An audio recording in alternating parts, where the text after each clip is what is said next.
Bonjour et bienvenue dans Smart Tech, votre magazine de l'innovation. Édition spéciale ce vendredi avec un grand mathématicien, médaillé Fields, professeur des universités. Cédric Villani s'inscrit dans cette lignée de scientifiques engagés politiquement. Je l'interrogerai notamment sur les dualités entre le temps de l'action politique et celui de la recherche, entre la quête de l'innovation et celle du progrès social. Nous débattrons des choix technologiques de la France, mais aussi de l'apprentissage des maths et du code. Ce sera votre grande interview. Cédric Villani, bonjour. Bonjour. Merci d'être avec nous et merci d'avoir accepté de rester tout au long de cette émission. À votre service. Avant d'engager nos discussions ensemble, permettez-moi de vous présenter Jérôme Bouteiller qui chronique l'actu mobile pour Smart Tech toutes les semaines. Et puis en fin d'émission, vous rencontrerez Cécilia Sévry qui viendra nous parler de la station spatiale en orbite autour de la Lune. Encore un projet. Mais donc tout de suite, place à l'actu mobile. Bonjour Jérôme. Bonjour Delphine. À la une de votre rendez-vous Mobile Business aujourd'hui, la nouvelle application Stop Covid annoncée par Emmanuel Macron qui arrive en pleine seconde vague de l'épidémie. Oui, bonjour Delphine. Alors il ne faut plus dire un Stop Covid, mais tous anti-Covid, le nouveau nom de l'application de contact tracing lancée en juin dernier en France et qui est effectivement disponible depuis hier après-midi en téléchargement sur les stores iOS et Android.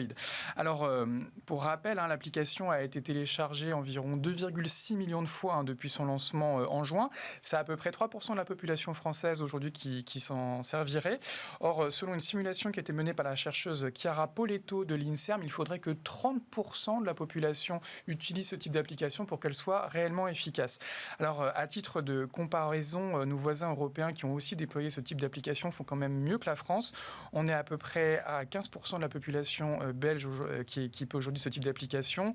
On est à peu près à 20% en Italie, 20% en Allemagne. Mais les meilleurs chiffres s'observent dans les îles britanniques avec des taux d'adoption de l'ordre de 25% en Angleterre et on monte jusqu'à 40% en Irlande, une petite île qui a également adopté le confinement pour les 6 prochaines semaines. Est-ce que cette nouvelle application s'appuie sur des nouveaux choix technologiques, justement ? Alors, d'un point de vue technologique, Tous Anti-Covid est clairement dans la continuité de Stop Covid. On est sur le même socle qui avait été développé par l'INRIA, un protocole franco-français, qui la rend d'ailleurs malheureusement incompatible avec les autres applications européennes.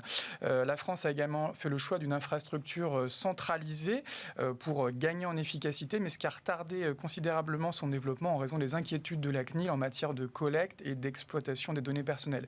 C'est également au nom de la protection de la vie privée qu'on a fait le choix du Bluetooth au détriment peut-être d'un tracing par GPS. Mais là également, on a plutôt tourné le dos aux solutions internationales qui étaient proposées par Apple et Google et qui auraient permis d'économiser la batterie. Oui, là, ce sont plutôt des décisions politiques qui ont primé.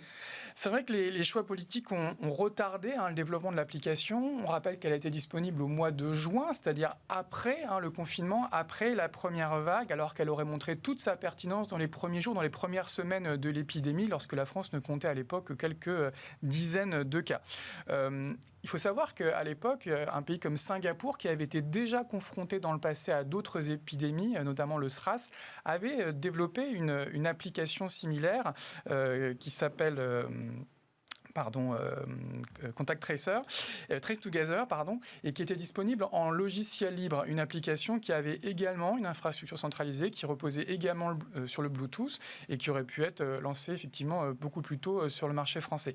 Mais la France, effectivement, a fait le choix d'arbitrage plutôt en faveur de la souveraineté technologique, de la protection de la vie privée, et on a peut-être effectivement perdu quelques mois qui auraient été bien utiles dans cette lutte contre l'épidémie. Mais alors, dites-nous quand même quelles sont les nouveautés de l'application Tous Anti-Covid par rapport à Stop Covid. Alors, il n'y en a pas beaucoup. Il y a surtout un nouveau nom, effectivement, Tous Anti-Covid.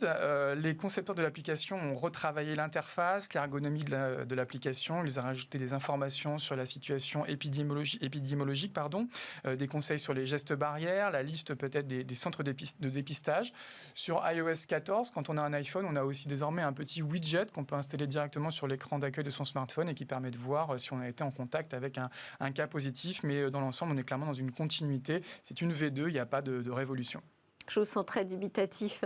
Vous ne croyez pas au succès de cette nouvelle application? Alors, je l'ai installée, je l'ai activée, mais effectivement, elle arrive peut-être un petit peu tard. J'ai peur qu'une fois de plus, la communication politique prime un petit peu sur tout le reste. Et pour être honnête, je ne comprends pas, par exemple, que cette application n'intègre pas l'attestation de déplacement, hein, qui fait son grand retour et qui était incontournable au printemps, et qui aurait permis, évidemment, d'accélérer son adoption par les Français. On rappelle qu'aujourd'hui, 80% des Français sont équipés d'un mobile et d'un smartphone. Je ne comprends pas non plus pourquoi Tous Anti-Covid n'est pas géré par l'ARS, qui gère depuis déjà quelques mois les appels téléphoniques à tous les cas contacts qui ont croisé un cas positif et qui aujourd'hui littéralement débordé par la multiplication des cas et qui fait tout de manière manuelle. Je ne comprends pas non plus enfin pourquoi aujourd'hui on demande à des restaurateurs de noter sur un petit carnet en papier les numéros de téléphone de leurs clients, alors qu'on pourrait rendre l'application obligatoire dans des zones où les gens d'ailleurs n'utilisent pas de masque et elle aurait évidemment toute son utilité. Donc dans un cas de pandémie qui fait des dizaines de milliers de morts, qui va coûter des centaines de milliards d'euros à notre économie, je ne comprends pas effectivement pourquoi le mobile n'est pas au cœur de la mobilisation générale contre ce virus. C'est vrai que moi j'avais installé l'application Stop Covid et aujourd'hui il propose juste une mise à jour. On ne voit pas tellement la différence. Alors, peut-être un peu de précipitation. Cédric Villani, une réaction à ce sujet sur l'application Tous Anti-Covid? Moi je pense qu'il faut d'abord regarder les choses en face. Stop Covid ou la V2, il fallait le faire pour voir comment ça se passait. Maintenant, on voit qu'à la fin, ça n'a pas l'air de changer grand-chose. Même dans les pays qui l'ont développé tôt et qui l'ont développé en utilisant des protocoles très internationaux comme Apple et Google, comme ceux proposés par Apple et Google clé en main, il n'y a pas eu d'impact majeur noté. Et tout à l'heure, vous évoquiez l'Irlande qui, de toute façon, se reconfine. Ce n'est pas le fait d'avoir un très fort taux d'adoption, le meilleur de tous ceux que vous avez cités, qui a empêché l'Irlande de se lancer dans le reconfinement. Donc je pense que pour l'instant, et jusqu'à preuve du contraire, ça ne change pas grand-chose. N'empêche qu'il fallait l'essayer. Et pour le coup, je me permets une dissension par rapport à votre conclusion. Je suis heureux que la France ait fait le choix de méthodes souveraines. Ça aura permis d'entraîner et de développer les compétences en la matière. Vous parliez de INRIA. Le travail de développement algorithmique qui a été fait par INRIA en l'occasion a été fort, et novateur, en particulier dans l'un des protocoles qui n'ont pas encore été mis en œuvre, mais qui est gardé en réserve pour la suite, qui permet de combiner à la fois les avantages du centralisé et les avantages du décentralisé en termes de sécurité dans les données. C'est très inventif ce qu'ils ont fait. Les ingénieurs d'Orange ont été à la manœuvre, ont travaillé jour et nuit pour développer les choses dans les temps. Ce savoir-faire pourra servir dans une autre occasion et pour quelque chose d'autre. En attendant, bien sûr, pour l'instant, le bon réflexe, c'est de télécharger Tous Anti-Covid, la V2 comme vous le dites, mais ne pas s'attendre à ce que ça soit une révolution par rapport à l'impact sur l'épidémie. J'ajoute enfin, sur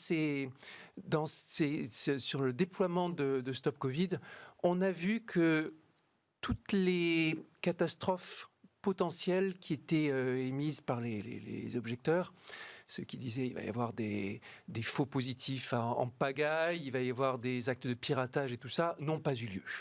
Il n'y avait pas lieu de s'inquiéter de aussi grande façon que ce qu'une partie de la communauté tech l'a dit. C'est vrai. On peut peut-être regretter que la France n'ait pas servi de modèle sur son choix de souveraineté technologique. Alors, j'ai un regret, le vrai regret, et je l'ai dit au Parlement quand il s'agit de débattre sur Stop Covid. Mon plus grand regret, c'est que l'Europe n'ait pas réussi à s'entendre sur le déploiement de Stop Covid. Ça a été un feuilleton, quand on le suivait.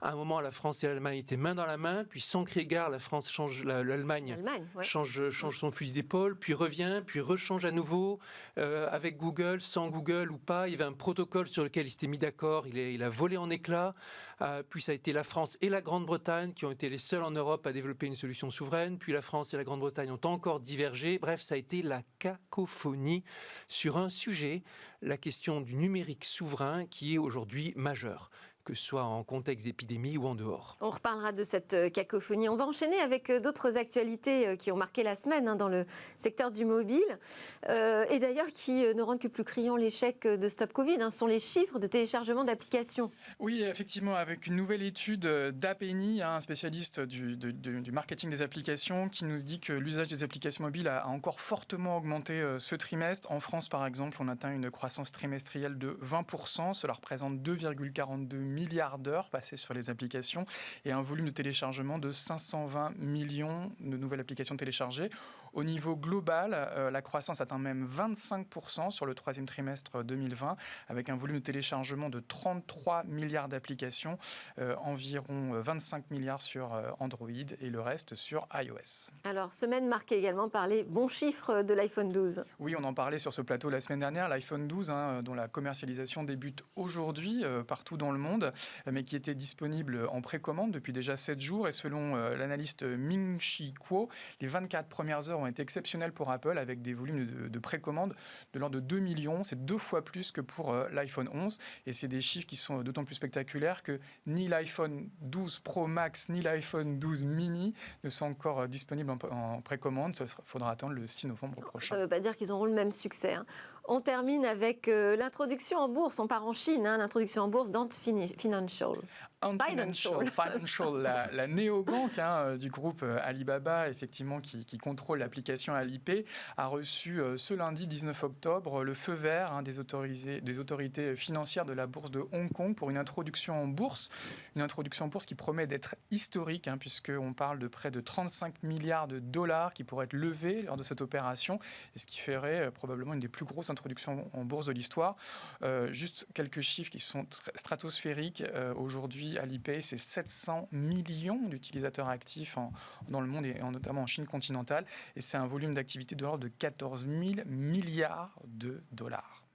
Cédric Villani, ça vous fait réagir ces Je vais réagir à la fois sur la question gigantesques. Je vais réagir à la fois sur la question de l'iPhone 12 et sur la question de cette croissance numérique chinoise.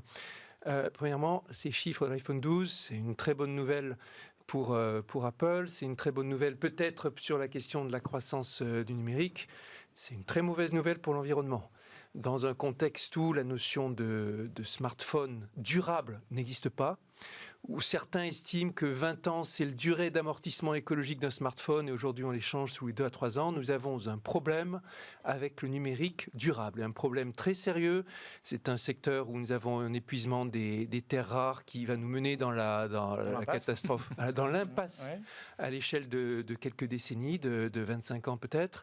C'est un domaine dans lequel la consommation d'énergie augmente en flèche. C'est un domaine dans lequel il y a juste une utilisation absolument pas durable des ressources, il faut le regarder en face.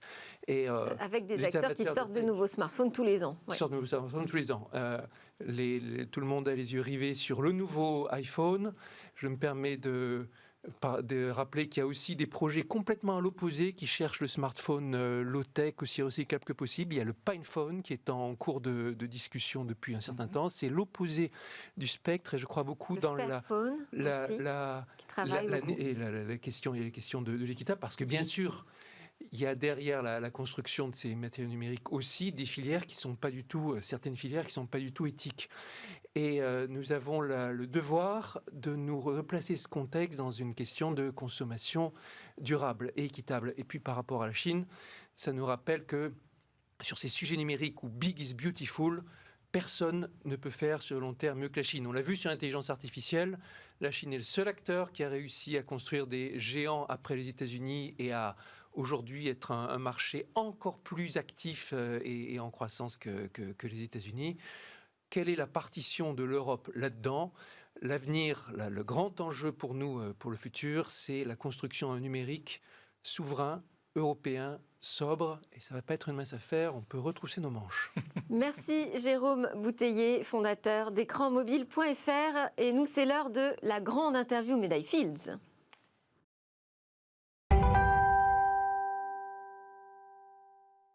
Cédric Villani, on a déjà commencé finalement votre grande interview en évoquant les sujets de souveraineté notamment. Ici, vraiment, ce qui va nous intéresser, c'est votre regard sur l'innovation et les choix technologiques de la France. La politique politicienne n'a pas sa place dans Smartech. Pour autant, il est important que je rappelle que vous êtes député de la 5e circonscription de l'Essonne, conseiller du 14e arrondissement à Paris, que vous avez quitté le groupe La République En Marche à l'Assemblée nationale pour rejoindre le nouveau groupe Écologie, Démocratie, Solidarité. C'était cette année au printemps, je crois. Absolument.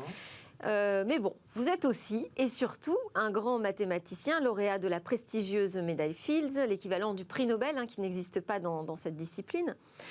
Peut-on dire que vous avez marié vos deux passions, politique et mathématiques, lorsque le gouvernement vous a confié une mission sur l'intelligence artificielle ?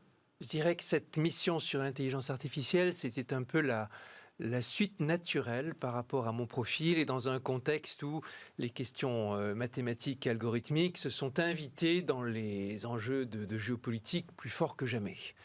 Et comme je m'étais retrouvé en tant que vulgarisateur de mathématiques à faire régulièrement des exposés sur l'intelligence artificielle, j'ai même pas été surpris quand le gouvernement m'a proposé cette mission passionnante. Et à partir de quand est arrivée justement l'intelligence artificielle dans le domaine des mathématiques? Ça fait tellement longtemps, intelligence artificielle, c'est dans les années 50 que le mot apparaît, même si on fait remonter ça souvent à Alan Turing, le père fondateur de l'informatique. Turing disparaît en 1954. Le test de Turing, la machine de Turing, les travaux de Turing sur la logique, et Turing qui, par sa carrière, ça incarne plusieurs grands concepts. D'abord, le fait que l'informatique est née d'un grand travail d'introspection de la mathématique, qui se demandait c'est quoi le vrai, c'est quoi le faux, c'est quoi la logique, qu'est-ce que ça veut dire, qu'est-ce que c'est qu'une démonstration. Et puis, donc, quelque chose d'extrêmement abstrait. Turing a travaillé dans la première partie de sa carrière scientifique sur des sujets tels que, étant donné un problème mathématique, peut-on déterminer s'il est résoluble ou pas, si on peut écrire un algorithme qui va le résoudre. Et puis en même temps, l'incroyable efficacité dans la partie de sa carrière où il était impliqué dans la guerre. Alan Turing a joué un rôle crucial dans les projets qui ont permis de décrypter les codes utilisés par l'armée nazie, en particulier les fameux codes utilisés pour les sous-marins, qui avaient un enjeu crucial. Certains estiment que le travail de Turing a permis d'écourter la Seconde Guerre mondiale d'un an ou deux. Et donc, à la fois ce côté extrêmement abstrait et ce côté extrêmement concret. On les retrouve dans la carrière de Turing plus que dans n'importe quelle autre. Et l'intelligence artificielle vient de là, à la fois dans les questions pratiques et dans les questionnements. Turing se demande, est-ce qu'on pourra imiter l'intelligence humaine? Est-ce qu'il y a une raison pour laquelle on ne pourrait pas fabriquer un robot pensant avec des émotions? Et les interrogations de Turing sont toujours d'actualité. Donc finalement, c'est né intelligence artificielle au confluent entre mathématiques, algorithmique, informatique, et on ne peut pas séparer vraiment les uns des autres. Et alors dans votre rapport sur l'intelligence artificielle, l'idée c'était de donner du sens à l'IA. C'était le titre même, donner un sens. Et sens, ça a plusieurs sens, si je puis dire. Alors quel sens ça a pour vous? À la fois, c'est quelle direction on veut donner à l'intelligence artificielle, mais aussi comment est-ce qu'on peut ordonner, comprendre ce qui se passe. Intelligence artificielle, il n'y a pas de définition précise. C'est n'importe quel algorithme sophistiqué qui permet de réaliser une tâche qu'on aurait cru réservée à l'intelligence humaine. C'est une définition floue, oui. Et ce qu'on appelle intelligence artificielle varie avec les époques, varie avec les sujets. Traduction automatique, par exemple, c'est l'intelligence artificielle. Chaque fois qu'on active un logiciel Google Translate ou d'autres logiciels, quels qu'ils soient, de traduction automatique, c'est l'intelligence artificielle. Même quand on fait une recherche automatique sur un moteur de recherche, sur Quant ou sur n'importe quel autre, on peut argumenter que c'est l'intelligence artificielle. En tout cas, il y a 10 ans, on aurait dit certainement que c'est un problème d'intelligence artificielle. Maintenant, plus tellement, parce qu'on s'y est habitué. Ça semble naturel. Mais à partir de quand se pose la question du sens, justement, dans l'intelligence artificielle? Parce que si on parle juste d'équations mathématiques ou d'algorithmes... Dès le début, donc dès 1956, je pense, quand on a commencé à introduire le nom, en se demandant d'ailleurs si le nom était bon.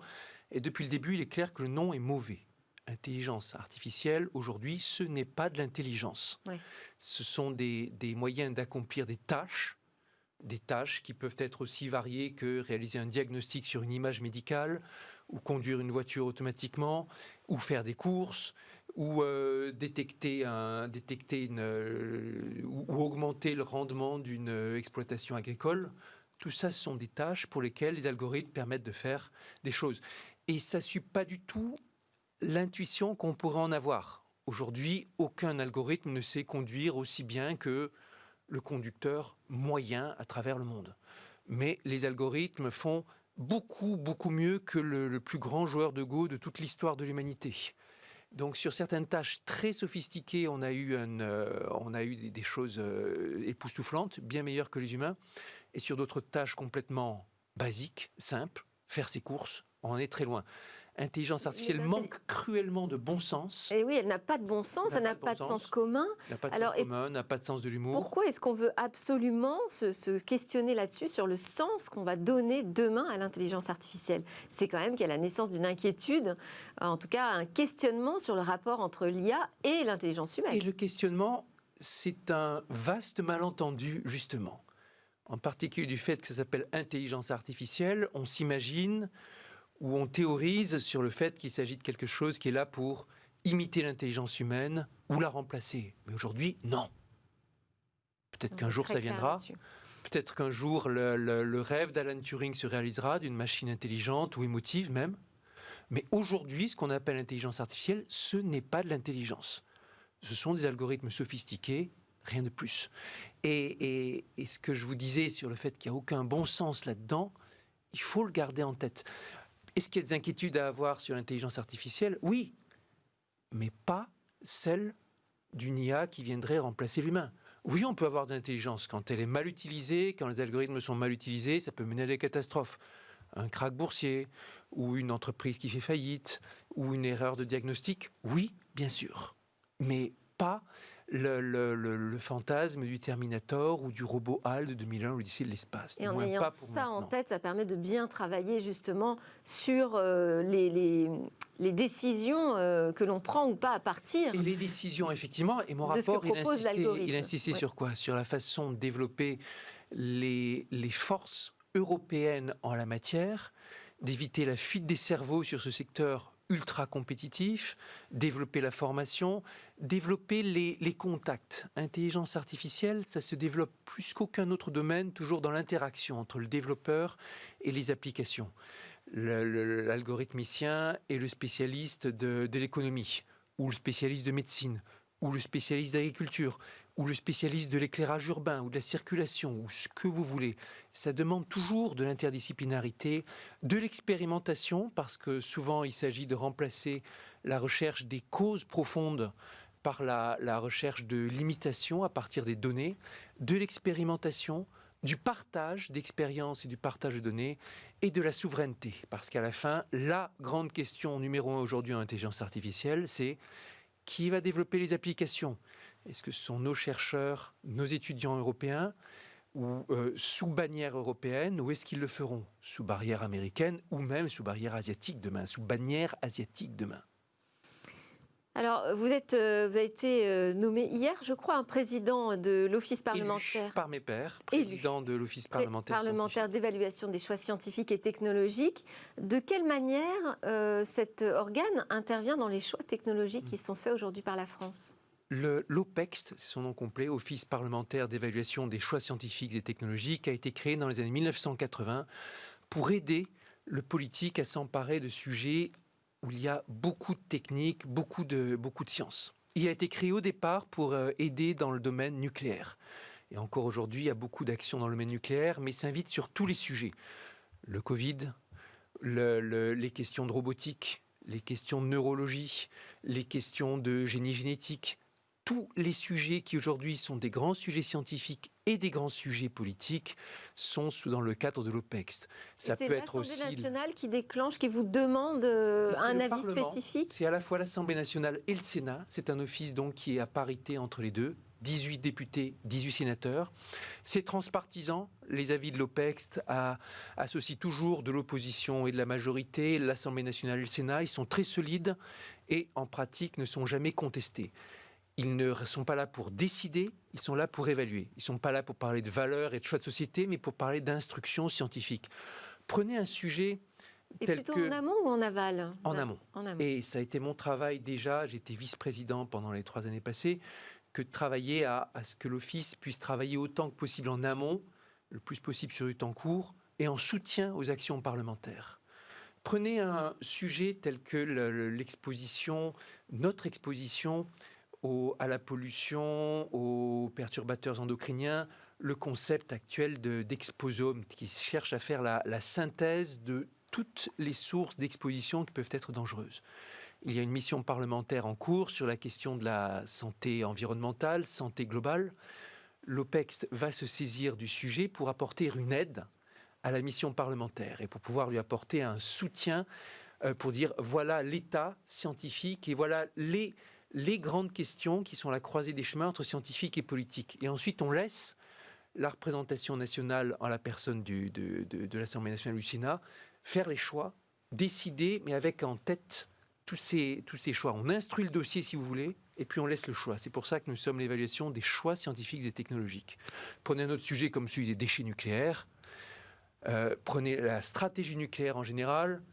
On a connu des déboires avec, pour ceux qui ont suivi, le feuilleton de l'EPR de Flamanville, l'arrêt du réacteur expérimental, du projet expérimental Astrid, les questions sur le CIGEO, le projet d'enfouissement des déchets nucléaires, etc. On voit que sur tous ces dossiers nucléaires, la France ne sait pas trop dans quelle direction se lancer. Il y a un flottement.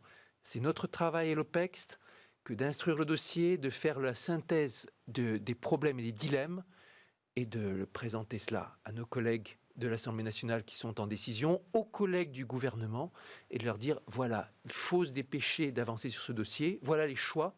Et maintenant, à vous la balle. Alors moi, il y a un choix, justement. J'aimerais beaucoup avoir votre avis en tant qu'OPEX. C'est le Health Data Hub, donc la décision de confier l'hébergement des données des Français à un opérateur américain, en l'occurrence Microsoft.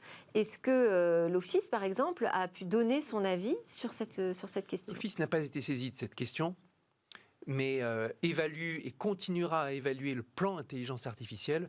Je vais vous donner une réponse avec ma casquette de rapporteur sur le sujet intelligence artificielle, sur le Data Hub, puisque pour le coup, il a été développé, cette plateforme nationale des données de santé a été développée dans la foulée de mon rapport sur l'intelligence artificielle. Oui, parce que ça faisait partie des 5 domaines majeurs de développement de l'intelligence artificielle. La santé, c'est clair, et en France comme d'autres pays, la France a des avantages et des handicaps par rapport au développement de la santé en intelligence artificielle. Dans les avantages, une très grande tradition médicale et une très grande tradition mathématique, bien sûr. Et d'ailleurs, je l'ai vécu puisque, au titre de l'Académie des sciences, j'ai animé ces dernières années avec l'Académie de médecine un groupe de travail qui fait se rencontrer des experts en médecine et des experts en sciences des données et en sciences mathématiques sur ce domaine. Avec le professeur Bernard Nordlinger, nous avons édité un ouvrage sur les résultats de ce séminaire. Et la recommandation, c'était un outil centralisé qui permette de collecter les données, aussi bien venant du secteur public que du secteur privé, et de les fournir à examen, à analyse par des équipes qui veulent en tirer des conclusions. On sait que dans le domaine de la santé, par exemple aujourd'hui, les algorithmes détectent sur des images médicales le cancer du sein mieux que les meilleurs humains, statistiquement. Et de façon générale, le diagnostic ou la recherche de causes, de facteurs de risque est un domaine qui a été transformé par l'intelligence artificielle. Alors quid de cet hébergement, sur les serveurs de Microsoft, Pour moi, ça a vocation, cette plateforme, à être hébergée par des acteurs européens. En particulier pour une question de souveraineté technique et de savoir-faire. Et ça a vocation à être hébergé peut-être par un OVH, peut-être par un autre opérateur de cloud. N'empêche qu'aujourd'hui, il faut regarder les choses en face. L'offre que pouvait faire Microsoft en réponse à l'appel d'offres était meilleure que celle que pouvait faire n'importe lequel des opérateurs européens. Parce que Microsoft, ce n'est pas que de l'hébergement de données. C'est aussi une panoplie considérable d'outils. C'est un tout intégré qui vient avec des solutions commodes, des solutions extrêmement fiables. Et il était normal pour un déploiement très rapide de commencer par un hébergement Microsoft. C'est mon impression. Je n'ai pas plongé mon nez dans le... Commencer, ça veut dire qu'on peut toujours revenir sur cette décision. Le gouvernement a annoncé que maintenant il allait passer à un opérateur européen, travailler aussi avec le gouvernement allemand sur... Ça fait prendre un peu de retard quand même, non, sur les projets? Je dirais qu'au contraire, ça a permis de démarrer sur une plateforme qui était aboutie. Mais le vrai problème de la souveraineté, c'est que c'est pas juste le décider. On l'a bien vu de façon très cruelle quand on s'est mis dans le déploiement d'un cloud souverain. Vous vous souvenez, il y a quelques années, de ce grand projet français. Nous allons faire un cloud souverain avec les meilleurs opérateurs nationaux. Et ça n'a juste pas marché, parce que ça se décide pas d'un moment à un autre. Même si vous avez toute l'expertise technique qu'il faut, les meilleurs ingénieurs du monde là-dessus, ça suffira pas à déployer une solution qui doit être une solution commercialement compétitive, avec tout le savoir-faire du design, des outils, de la cybersécurité que les grandes entreprises internationales comme Microsoft ou d'autres ont développé depuis des années et des années. C'est un grand chantier, l'Europe souveraine. C'est un chantier sur lequel il faut être extrêmement allant. Je fais partie de ceux qui plaident pour le Buy European Act, une doctrine parallèle à celle des États-Unis, selon laquelle toute commande, tout appel d'offres public sur un secteur souverain, sur un secteur stratégique, doit être donné prioritairement à un acteur européen. Et le Health Data Hub, la plateforme nationale de données de santé, doit faire partie de ces domaines qui doivent être opérés, réalisés par des acteurs européens. Alors, je le disais en introduction de cette émission, vous incarnez à la fois le monde de l'action politique et celui de la réflexion scientifique. Comment est-ce qu'on fait travailler les deux à l'unisson? Comment est-ce qu'on fait en sorte que le progrès technologique rime avec le progrès social? On a par exemple la question de la 5G là-dessus qui est intéressante. Oui, sur la 5G... On a deux mondes très distincts qui ne se parlent pas finalement. D'un côté, ceux qui prônent le progrès technologique et l'industrie qui dit on a une urgence aujourd'hui à déployer la 5G, et de l'autre côté, la société qui dit on n'a pas besoin de cette débauche technologique. Vous avez raison de pointer la divergence qu'il peut y avoir. Il y a des moments où le progrès technologique, le progrès social sont alignés. Il y a eu des périodes dans notre histoire aussi où les deux sont allés de pair. Et c'est d'ailleurs des périodes où nous avons vu des mathématiciens, des scientifiques très engagés en politique. Je pense à la Révolution française. Je pense à, plus près de nous, à la période de l'entre-deux-guerres où le Front populaire a vu la création des grands instruments de communication, de médiation scientifique. Je pense au Palais de la Découverte, qui est un peu l'emblème, l'institution emblématique de cette époque, et d'un moment où on voyait le progrès social et le progrès scientifique comme venant de pair. Aujourd'hui, nous avons un progrès scientifique et technologique qui va à une allure phénoménale, et en même temps une concentration de la sphère qui comprend et participe à ces enjeux. Il y a cette phrase célèbre de Carl Sagan, l'astronome américain, il y a quelques années, disant « Nous sommes en train de construire une recette pour le désastre. Les sciences et les technologies n'ont jamais été aussi importantes pour le progrès, mais toute la société est organisée de sorte que seule une petite fraction en comprend vraiment les enjeux. » L'Office parlementaire scientifique a vraiment dans ses missions le fait aussi de déployer, de communiquer sur les enjeux scientifiques et d'en faire des débats de société. C'est pour ça que nos auditions maintenant font participer le public et que les citoyens peuvent poser leurs questions en direct sur des plateformes quand nous avons des auditions publiques pour que les parlementaires puissent relayer ces questions. Maintenant, prenez l'exemple du débat. Il faut un débat sur la 5G. Et la 5G, prenez l'exemple, vous avez d'un côté les caractéristiques techniques et technologiques qui disent, voilà, il y a progrès technique parce que ça permet d'envoyer la même quantité de données avec moins d'énergie, ça permet de réattribuer de façon bien plus rationnelle les différentes fréquences. Bref, ça semble un progrès. N'empêche que, en termes sociaux, on a vu dans la façon dont le débat de société a commencé avec la 5G, c'est devenu un emblème de la question de la croissance numérique et de la sobriété ou pas. Et ça a bien été dit par les opérateurs téléphoniques eux-mêmes. Pour la 5G, passer le premier effet de sobriété, il va y avoir un effet rebond qui va faire qu'on aura encore plus de consommation numérique, encore plus de téléchargement, encore plus d'énergie qui va être utilisée. On le voit en Chine sur le déploiement des premières antennes 5G. La consommation énergétique est bien supérieure en pratique à ce qui se passe pour la 4G. Et si on prend les choses sous un angle de débat de société, avec les usages qui augmenteraient, ce serait également catastrophique. Il y aurait également une saturation si les usages augmentent. À la fin, on peut argumenter, ça a été ma position de groupe à Écologie, Démocratie, Solidarité, le plus urgent en la matière, c'est pas de dire 4G ou 5G, c'est de dire c'est quoi les garde-fous qu'on se donne dans la société pour avoir du numérique durable, sobre. lançons le débat de société sur la question des équipements.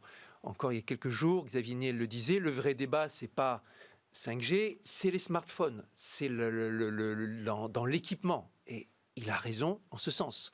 Et nous disions, en tant que la position de mon groupe parlementaire, c'était prenons en urgence le débat de société et le débat parlementaire sur les usages et en particulier les équipements et comment faire pour aller vers une trajectoire sobre. Après, il y a la question démocratique aussi. Et il y a la Convention citoyenne pour le climat qui a proposé moratoire sur la 5G, ou disons prendre le temps du débat sur la 5G avec pas du tout un argument sanitaire, mais un argument de consommation énergétique, en disant on a là quelque chose qui va augmenter la consommation énergétique. À l'heure de la lutte contre le réchauffement climatique, il faut réduire la consommation énergétique. Donc prenons le temps d'instruire ce débat. Et on peut dire en tant que citoyen, la Convention citoyenne a fait ce travail, cette démarche, et il faut écouter sa voix. Ici, j'insiste sur ce que je viens de dire. Ce n'est pas une position qui a été travaillée par l'Office parlementaire scientifique, c'est ma position de parlementaire. On n'a plus beaucoup de temps et j'avais dit qu'on parlerait des maths à l'école. Bien sûr, mais tous ces sujets sont mathématiques aussi. Absolument. Alors vous dites de l'apprentissage des mathématiques en France qu'il est absolument calamiteux. Vous avez participé au documentaire Comment j'ai détesté les maths d'Olivier Perron. Le film d'Olivier Perron, oui, absolument. Qu'est-ce qui fait qu'il est si mauvais cet apprentissage en France ? D'abord, l'apprentissage mathématique, c'est dur partout dans le monde. Il n'y a pas un pays qui vous dira « c'est facile l'apprentissage mathématique chez moi ». Ensuite, en France, il faut nuancer. Nous avons des résultats qui sont en moyenne très mauvais, ça c'est certain. Et de pire en pire. Depuis 20 ans, les performances de la France dans les comparaisons internationales n'ont cessé de chuter. Même si on a quand même de très très grands mathématiciens. La France s'est maintenue toujours au meilleur niveau. Et moi, je suis un parmi beaucoup, au sens où la France est deuxième dans le classement mondial des médaillés Fields. Deuxième dans l'absolu. Première de très loin si on rapporte le nombre de médaillés Fields à la population. Première de très loin dans le monde.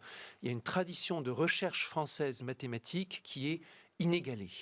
Mais qui mène finalement qu'à l'excellence. C'est ça, on n'arrive pas à embarquer tout le monde. C'est une autre caractéristique du système français. On le voit dans les évaluations. Il y a à la fois le pire et le meilleur. Et la plus grande dispersion de résultats de toute l'OCDE ou quasiment. Nous avons à la fois les meilleurs élèves et ceux qui s'en sortent le moins bien. Derrière, nous avons un système qui a des problèmes d'accompagnement et de formation de ces enseignants considérables. Et c'était dans une autre mission parlementaire que j'ai réalisée avec Charles Torossian sur l'apprentissage mathématique à l'école, où nous avons insisté les premières mesures les plus importantes sont celles qui ont trait à la formation et à l'accompagnement des enseignants, et en particulier des enseignants du primaire. C'est dans l'école primaire que l'essentiel se joue. Et même, si on veut, dans l'enseignement à la maternelle, dans l'initiation. Et nous avons... Il faut être plus pratique dans l'apprentissage des mathématiques, par exemple ? C'est avant tout un sujet de formation de nos enseignants et trouver le bon dosage entre le pratique et l'appliqué, ou la trilogie qui a rendu la méthode de Singapour célèbre dans le monde entier. Cette trilogie qui dit d'abord de la manipulation, y compris de la manipulation d'objets, ensuite de la verbalisation, on nomme les choses, on les classe, et ensuite l'abstraction, l'idée, le concept. Et ce sont c'est l'ordre de ces trois opérations. Maintenant, la meilleure méthode, c'est celle que l'enseignant peut mettre au point avec sa classe. Mais pour ça, il faut lui donner les clés. Et quand on compare la France et Singapour, leader mondial en matière d'éducation mathématique, on voit que la première différence, c'est que l'enseignant, y compris l'enseignant de primaire à Singapour, il a 5 fois plus d'heures de formation que l'enseignant français. Et un système dans lequel systématiquement dans les écoles, vous avez des enseignants qui sont un enseignant par établissement qui est plus spécifiquement formé en sciences pour accompagner ses collègues. C'est une question de ressources humaines et de formation humaine. Et c'est bien ça le grand défi dans notre système éducatif. Merci beaucoup. Je vous remercie Cédric Villani d'avoir partagé votre regard sur le progrès, la société et les choix technologiques de la France. Juste après la pause, vous restez avec moi. Nous allons parler du projet pour demain dans l'espace de stations orbitales lunaires.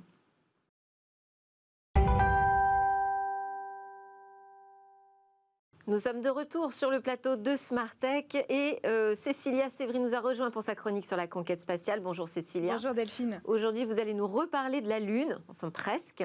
Oui, tout à fait. En fait, on ne va pas sur la Lune, mais on va en orbite autour de la Lune, puisque je vais vous parler de la station orbitale lunaire, le Lunar Gateway. C'est un projet qui reprend le modèle de la Station spatiale internationale, qui doit fermer ses portes en 2024. Mais cette station orbitale sera 5 fois plus petite. Son assemblage complet devrait être achevé d'ici 2026.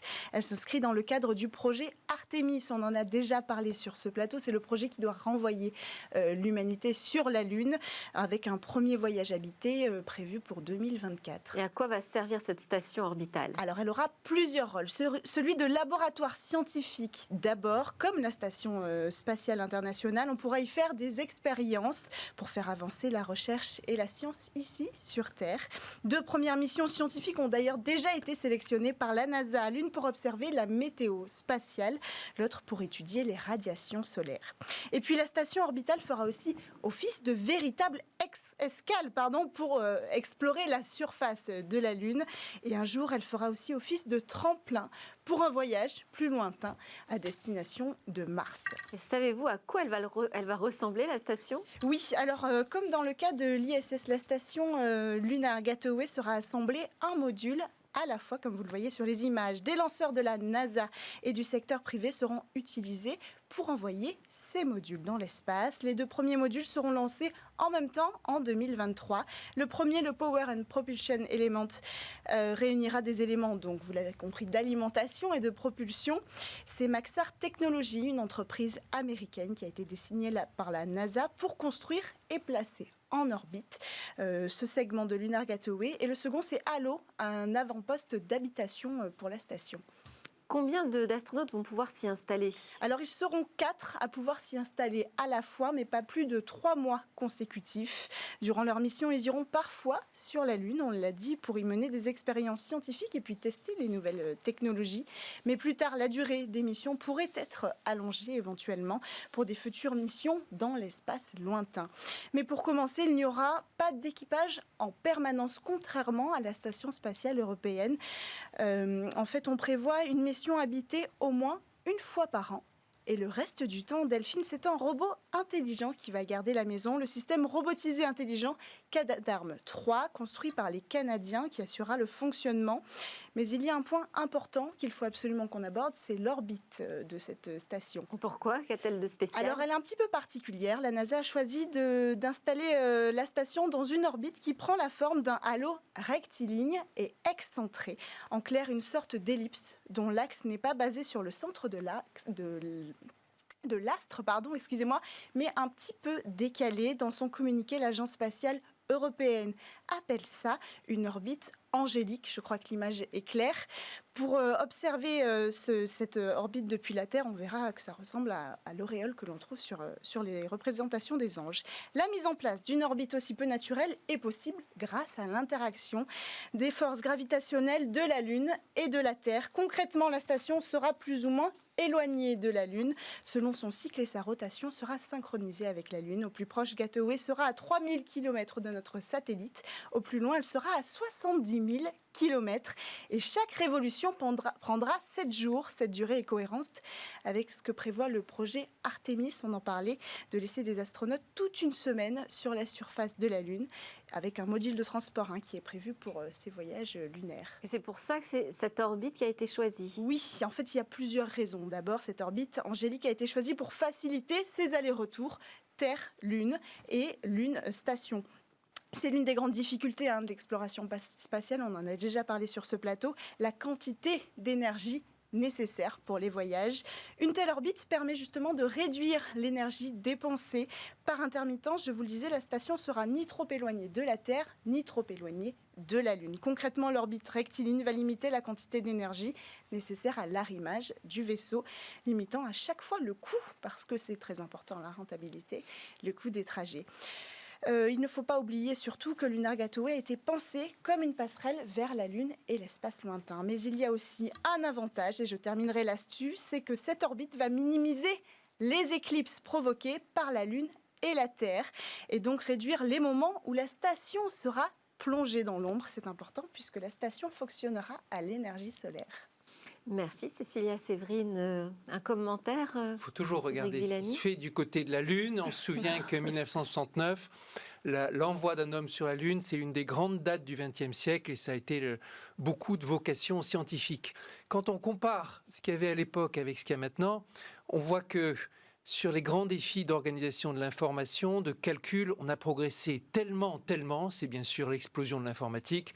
Je suis dans une génération qui a connu l'époque où on utilisait des cassettes audio pour faire les premiers programmes et puis où ça s'est retrouvé avec les disquettes, puis le cyberespace et tout ce qu'on veut et où les performances ont été multipliées par des milliards et des milliards. On voit que toutes ces questions de calcul, elles sont maintenant résolues. En revanche, toutes les questions énergétiques, quelle trajectoire, comment utiliser l'énergie solaire, comment faire ceci ou cela, elles se posent toujours et on est toujours obligé de trouver toutes sortes de ruses pour ça. C'est un peu à l'image de ce qui nous arrive ici, où nous avons résolu tant de problèmes liés à l'organisation de l'information et au calcul, mais nous nous heurtons à toutes les questions de sobriété par rapport à la consommation d'énergie, par rapport à la physique. Merci beaucoup Cécilia Séverine, merci Cédric Villani, député de l'Essonne, président de l'Office parlementaire d'évaluation des choix scientifiques et technologiques. Merci à tous de nous avoir suivis. C'est presque la fin de Smartech, à suivre 4 jeunes pousses innovantes dans notre lab Startup. Et nous, on se retrouve lundi pour de nouvelles discussions sur la tech. En attendant, je vous souhaite un excellent week-end.